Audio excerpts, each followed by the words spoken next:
Pressure one. Just one. Okay. Interviews, much music, take one.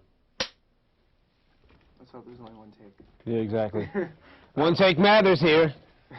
Firstly, thank you very much for sitting down with us. It's a big deal for us. No problem. Usually when an artist... I don't know if you know this or not, but I'm kind of a big deal. I've heard that. No, kind I'm of kidding. A big deal. No, Have you been to the Clip Strap with Kanye, actually? I'm kind of a big deal? No, not yet. Very good. I'll make sure I check it out, though. Check it out. Because it must be about me. It must be about you. No, I'm kidding. Anyways. Usually when an artist of your level releases their 7th or 8th or 9th or 10th record, for that matter, it's almost like, you know, it's an afterthought, you know, because to their fan base it's not necessarily a big surprise. Artists and bands, after their, you know, X amounts of records, are usually on autopilot. Because you've been gone for so long and because you've gone through the kind of stuff you have since the last record, does it kind of feel like a reintroduction? Yeah, it kind of does, honestly. I guess it was, you know, with this record, it's kind of a way for me to, I don't know if it's necessarily reinventing myself, but it's kind of in a sense, I kind of wanted to go back to, it's kind of like reintroducing myself. Like I just wanted to go back to, you know, kind of the Marshall Mathers LP days or the Slim Shady LP, you know, like the first 2 records. That's kind of like the, I mean, I guess the feel that this record, I guess I wanted to capture, you know, and make it kind of feel like that, and just, you know, a reintroduction, you know. There was a time when you didn't know whether you were going to put out a record at all. I mean, I heard a Hot 97 interview when 50 was on, and you called in and you were saying essentially that, you know, things were really great for you right now, and, you know, you felt like you were ready to make music again, but you kind of alluded to a time in your life where things seemed to be falling apart and you weren't sure, you know, whether or not you actually wanted to make records again. How bad did things get during those times? Well, things got pretty bad. I mean, on a personal level, and I mean, career-wise, I knew that I needed to take a break. I knew I wanted to take a break, and I knew I needed to take a break from, basically from the spotlight. And I guess I kind of found, you know, something that I like doing as far as like producing records. I kind of, you know, I guess I started like, you know, playing around with producing records a lot more and started getting into that, and almost kind of not sidetracked, but just like, all right, this is what I'm into now. Like I want to help produce artists on my label and, you know, kind of work on that for a little bit, take a break from the spotlight, put some new artists out and stuff like that.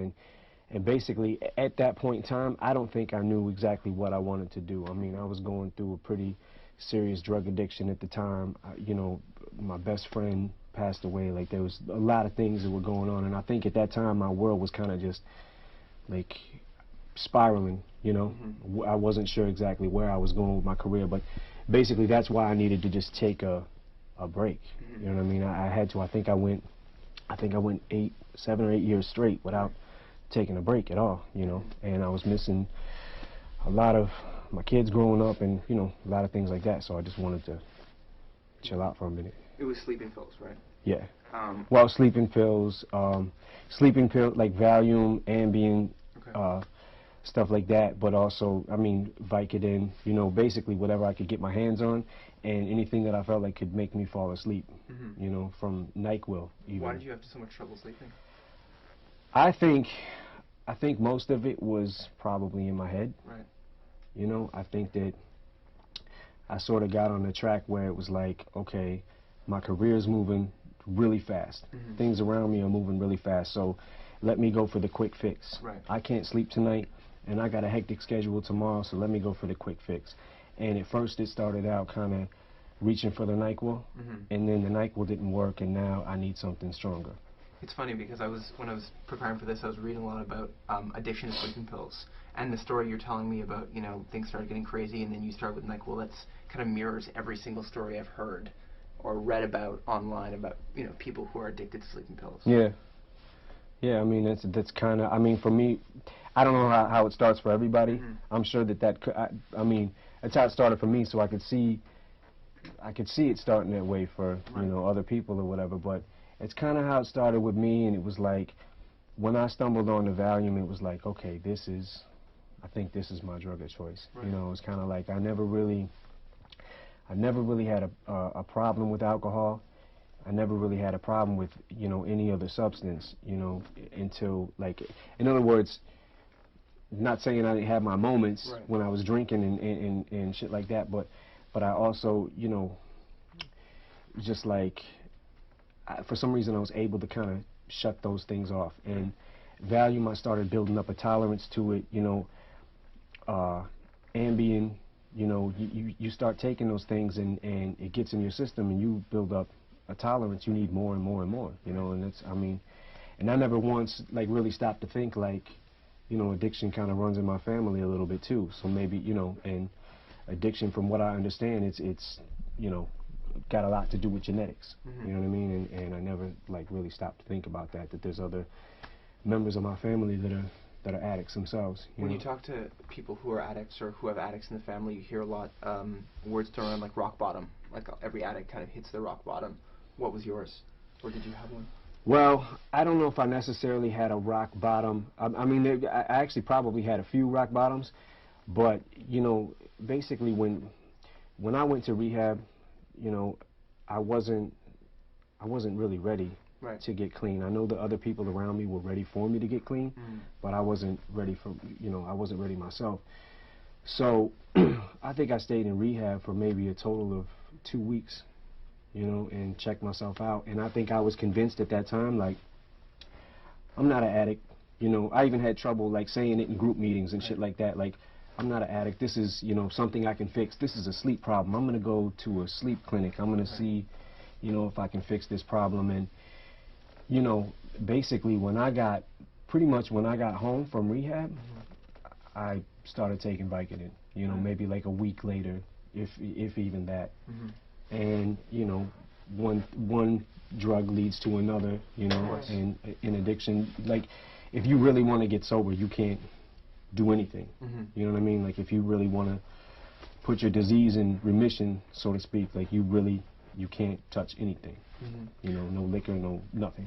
What were you like to be around when all this was happening? I wasn't fun. I mean, maybe to some people I was fun, you know. I'm sure maybe I was the life of the party to some people. But, no, I was real moody, real kind of self-loathing, you know, kind of like, you know, everything, woe is me. And I think I just went into this, like, really dark place, you know, and I just couldn't, it was hard for me to pull myself out of, you know. Well, it certainly, you can definitely, we heard some of the record, and you can definitely kind of hear some of that on the record, and we talk about that dark time. I just read your book, and you talk a lot about when you were young and your Uncle Ronnie died, how you couldn't go to his funeral because you wanted to remember the man as the man and not a guy laying in a coffin. Was that kind of going through your head when you went to Prue's funeral? Well, I don't know if it was. I think that at that point in time, all I could think about was, you know, what happened to Proof at that moment. I didn't really think, like, it didn't really bring me back to that time period. It was kind of like I was, you know, stuck in that moment, and at that moment, it just seemed like my world was ending. You know, that whole time period was the darkest place that I ever went into in my life, you know. And, you know, I took it hard, you know. I took it pretty hard. I think when you hear a lot about, you know, tragic events and when terrible things happen to the friends of somebody, or you know, your best friend dies, you hear a lot of people talking about the first step kind of moving past it is kind of forgiveness. I mean, have you been able to forgive the person who killed Proof? I mean, are you there yet? I don't know if I've actually really thought about that. I kind of like the way that I've been able to kind of deal with it, and like I guess the healing process for me is that I guess to kind of stop beating myself up over the fact of, you know, thinking like if I would have talked to him maybe that day, he wouldn't have went to that club. If I would have, you know, if I just would have, maybe if I would have been with him, you know what I mean? Those were kind of the thoughts that were going through my head, and you know, I had to just learn to let that go. Like, nothing, no matter what, nothing I say is going to bring him back. You know what I mean? And I had to, like, really learn to accept it and deal with it and learn how to I don't know if I've accepted it fully, but I'm able to deal with it a little better. You know what I mean? How much of that contributed to the fact that we haven't heard from you in a long time? A lot. You know, I mean, like I said, when that happened, between the, you know, the pills I was taking, right. you know, which are pretty much all mood suppressants, you know what I mean, and that happening, that's kind of like when I started like really spiraling, you know, and just, I mean, I had a drug problem already. Right. I had an addiction I was dealing with already. When that happened, I think it was kind of a thing went off in my head, just like, fuck it. Right. You know, I might as well take more, you know what I mean? Like, maybe this will help me get through, you know? And the truth is, you know, it didn't help, you know? When you look back in your career now, I mean, it's been, I guess, the better part of 10 years now. You're kind of allowed the idea of retrospect now that you're able to look back. I interviewed Marilyn Manson about 1.5 years or 2 years ago, and when you guys were starting to really blow up, you didn't have, you know, necessarily parallel careers, but you were both, you know, on the same track of, you know, being vilified by the U.S. government, being, you know, vilified by the media. You had parents groups, you know, against you guys. That was fun. Yeah. Fun times. Well, I wonder about that. I mean, we talked about the idea of him maybe waking up one morning and saying, you know what, I don't want to be this guy anymore, because it's a pretty self-destructive way to live. And I kind of wonder, as somebody who's made a career on being controversial, sometimes on purpose, do you ever have those days where you just think, I don't want to be that guy anymore, I don't want to be this guy anymore? Never. Never. Never. Where does that come from? I don't know. I guess I'm just a fucking jerk. Nah, I mean, I don't really, I mean, there were times where I kind of, I think like during the second album, like during the Marshall Mathers LP, I think there were times that I felt like I don't want to, like, I don't know, almost fed up with everything. You know what I mean? Like I don't want to be that guy anymore. Like, is it worth it? Right. You know, is it worth all the you know, the harassment or whatever, like the word I'm looking for? Is it worth all the bullshit? You know what I mean? Like, to go through this. And, you know, I think with the Eminem show, I think, like, in hindsight, looking back, I think I might have maybe consciously or subconsciously started toning it down just a little bit, you know, from the Marshall Mathers LP. And, like, as it got into Encore, I kind of toned it down a little more. And then, you know, with Curtain Call, the last album, technically, I guess, or whatever, I kind of really toned it down. And maybe when I'm gone, like, you can really hear, if you listen to that record, you can hear, like, a lot of the stuff that I was going through at that particular time. It was just like, you know, I mean, I still, when I listen to the record, I like it, you know what I mean, because it captured a feel for me, but it also was like, when I look back at it now, I'm like, that was a little self-loathing on my part, you know what I mean? That's I guess that was what I was going through at the time, and as an artist, that's what you do, is what you know, you write about that. But now, I think that, you know, I kind of, like I said, I kind of went back to the concept, the original D12 concept, you know, Proof, his idea of just like, we need to just talk about the most bizarre, off-the-wall, ridiculous shit that we can think of and say it. Things that people would never say, you know what I mean? So I'm kind of like back on that now, so I might be that guy again, I don't know. Right. We gotta wait and see. We talked about kind of the legacy aspect and, you know, maybe looking back in retrospect in your career. When you listen to the Marshall Mathers LP, or when you listen to stuff from 10 years ago, do you still relate to that person? Oh yeah, I definitely relate to that person. I mean, there's a certain tonality of that record, like an overall tone in my voice and an overall tone of the you know, those records that is like, I think back, like, kind of, it seemed like the more vilified I felt like I was becoming, or that I got, the more, I guess, the more of a villain I wanted to become. And I listened to those records, and I listened to how angry I was, and it kind of, you know, it puts me back in a place where it was like, I guess I was, at that particular time, I was kind of the underdog, you know, coming up in the rap game that, you know, was just, I mean, I was the underdog, you know, there's not really a better way to say it. And, I don't know, it's just when I listen to those records, I'm like, wow, I was pretty pissed. Right. You know, but... Can there be an Eminem record when things are going good? Because it seems like things are going really well now. You seem to be in a really great place. You know, you were talking about being sober. Can there be an Eminem record with you being happy and in a There can be an Eminem record with me being happy. You know, there can't really be a happy Eminem record. Right. You know what I mean? Because that wouldn't really make sense now, would it? No.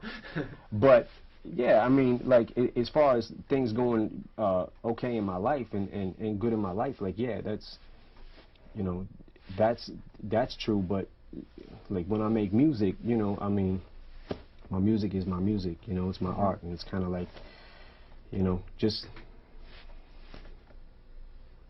I don't know. It is what it is. It's interesting to me to kind of watch your videos, and you know, even in the latest video, you're hitting on like Kim Kardashian and Jessica Simpson.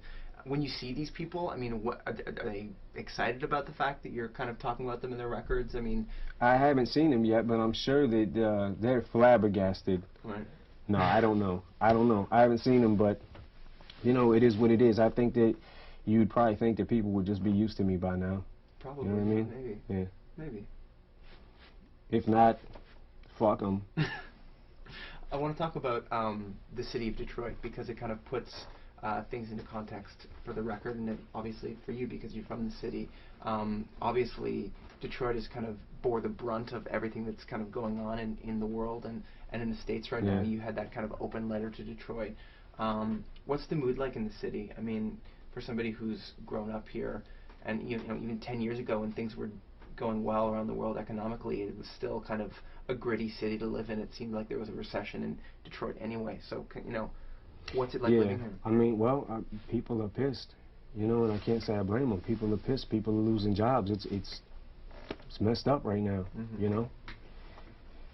I mean, it's certainly, I guess it's exactly what you said. You know, it's kind of like, it's, you know, it does kind of feel like I think Detroit is taking a brunt of like a lot of, you know, what's going on, the recession and everything. But, you know, I mean, all I know to say is that, you know, Obama's giving us hope, you know what I mean? And, I mean, that's really all we got right now. Right. You know what I mean? Is hope to be able to get out of this, you know? But the mood in the city, I mean, we were driving in from Windsor, and I mean, it's, when you look at the downtown core of Detroit, it's, I mean, there are skyscrapers that are abandoned. It almost feels like, you know, post-apocalyptic. I mean, living here must be different. I mean, living here, you must feel differently than, you know, just looking from the outside in. Well, my personal opinion, I mean, I love living here. I've lived here all my life, and I'm just comfortable. You know what I mean? I'm comfortable with just, I mean, some people may think that it's, you know, it's fucked up when you come here. You know what I mean? Like, oh, look at this city. It's so run down. I mean, but I love my city. This is where I come from. This is what, you know what I mean? I'm used to it, you know? So I guess I don't really see, when other people look at the city and they talk about it, maybe I'm just kind of tunnel vision, you know? Like I love the city, and of course, yes, I want things to get better, you know what I mean? But I want to talk about the friendship with T.I. at this point. I saw an interview online where he was talking about how you guys call each other and give each other advice. How did that friendship begin? Well, that friendship actually started like I think the first studio session we had together, we just, you know, kind of clicked. And the way he works and the way I work are kind of similar, and you know, also he's just a cool dude. You know what I mean? Like, it's just there's no bullshit. There's no, you know, he doesn't like.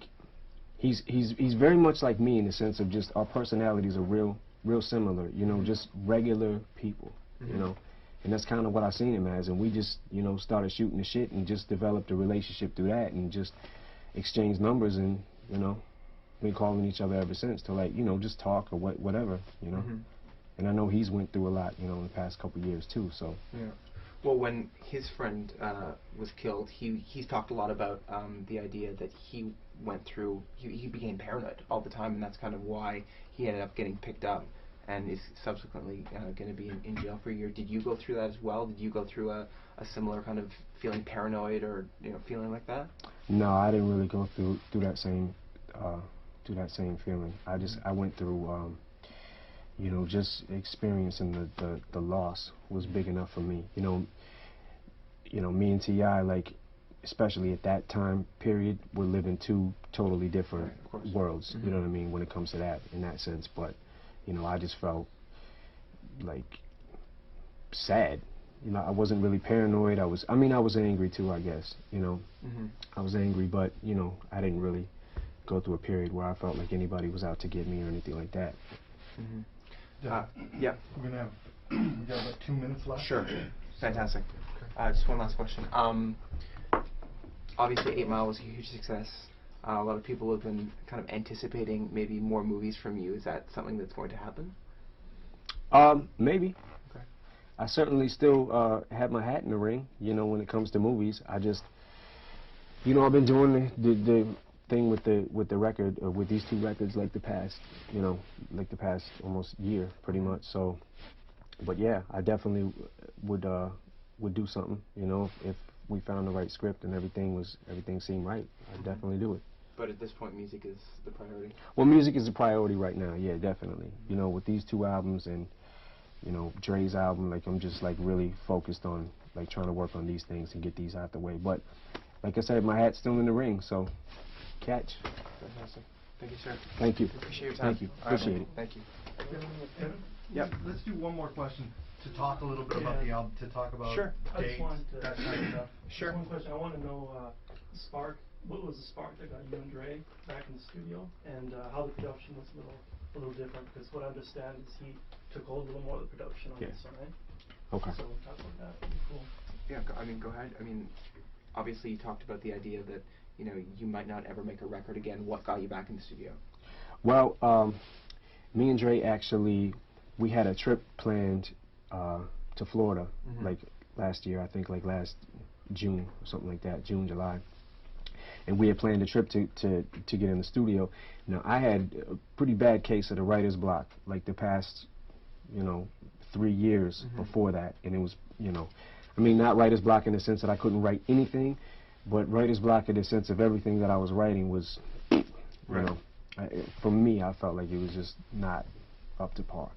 So, you know, I was kind of nervous about it because the last, like, 3-4 trips that me and Dre got together, he'd come to Detroit, I went to LA, and nothing, literally nothing came out of any of the sessions. Like, I was pretty stopped up, and I'm sure the pills had a lot to do with it, you know what I mean? So, but we went to Orlando and worked in the studio. It was one of the studios we had went to when recording Encore, when we recorded that record, and just clicked again. Like, every beat that he's, you know, I actually made a call to Dre like 2 weeks before the trip, and I told him, I was like, yo, homie, I think I might be coming out this writer's block, because I started writing songs in my head and I had no beats to them. Right. And he was like, all right, that's what I want to hear. So we went there and just clicked, and then ever since then, like, that's how the Relapse concept came about. The Relapse record, like, or all the records started being recorded, was that particular trip. I think we did between 8-10 songs, something like that. Okay. And once that happened, it was, you know, the ball was rolling, and then 2 albums came out of it. Was it Relapse 1 and 2 because there was just too much material to put on one record? Yeah, well, there was a lot of material. There was too much material to put on one record. Right. But there was also a lot of material that kind of started sculpting itself into, this is what I want people to hear first, and then when they get part 2, I want them to hear this. You know what I mean? So it kind of just morphed into, it wasn't really planned. It just, you know, just happened. What is it about Dr. Dre's production that just, you know, that you click with? Because I imagine, obviously, at your level, everybody wants to work with you, you know? What is it about your, I guess, your synergy or the chemistry between the two of you that just works? Well, I mean, first of all, like, sonically, nobody makes tracks like Dre does.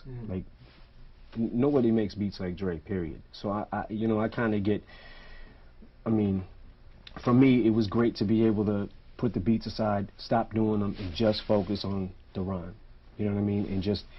And every track that he was making just was like, caught my ear in a different way. And I think he was making like 12, 15 beats a day, and at least 4 or 5 of them off each CD I was writing songs to and coming back like the next day, next 2 days, and like, I got something to this, I got something to this. But, you know, it's kind of like a kid in the candy store. I mean, me, I am, you know, I'm kind of spoiled by Dre beats right now, you know? It's like Christmas every day. Yeah, it's Christmas every day. Cool, man. Thank you very much for your time. Cool. Appreciate it. Thank you. All right, man. Cool. Keep this on. Oh, I get my sip of Diet Coke now. I've been a good boy.